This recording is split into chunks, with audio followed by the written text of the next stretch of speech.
বর্তমানে পিএসএল খেলতে লাহোর কলান্দার্স দলের সাথে যুক্ত আছে রিশাদ হোসেন। তবে আপনি কি জানেন রিশাদ হোসেন এক লিগ চলাকালীন আরও একটা লিগের অফার পেয়ে বসে আছেন?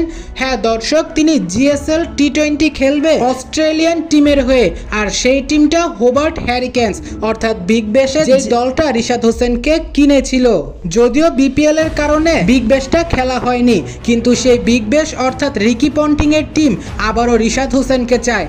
এই কথাটি নিশ্চিত করেছে রিশাদ হোসেনের এজেন্ট। শুধু তাই নয়, এই কথাটি নিশ্চিত করেছে হোবার্ট হ্যারিকেনের ম্যানেজমেন্টরাও।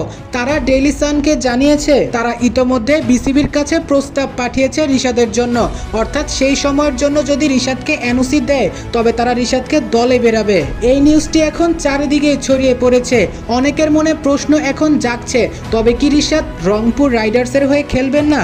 অনেকের মনে কনফিউশন, রিশাদ রংপুর রাইডার্সের হয়ে খেলবেন নাকি হোবার্ট হ্যারিকেন্সের হয়ে খেলবেন? তবে এর উত্তর এখনই আমার জানা নেই, কিন্তু এটা বলতে পারি রিশাদ হোসেনকে যদি বিসিবি এনওসি দেয় তবে রিশাদ হোসেনকে নিয়ে রংপুর রাইডার্স ও হোবার্ট হ্যারিকেনের মধ্যে বিশাল এক দ্বন্দ্ব কিংবা টানা হিচড়া চলবে। এবার পরের আপডেটের অপেক্ষা, রিশাদ হোসেনকে এনওসি দেয় কিনা সেটাই দেখার অপেক্ষা।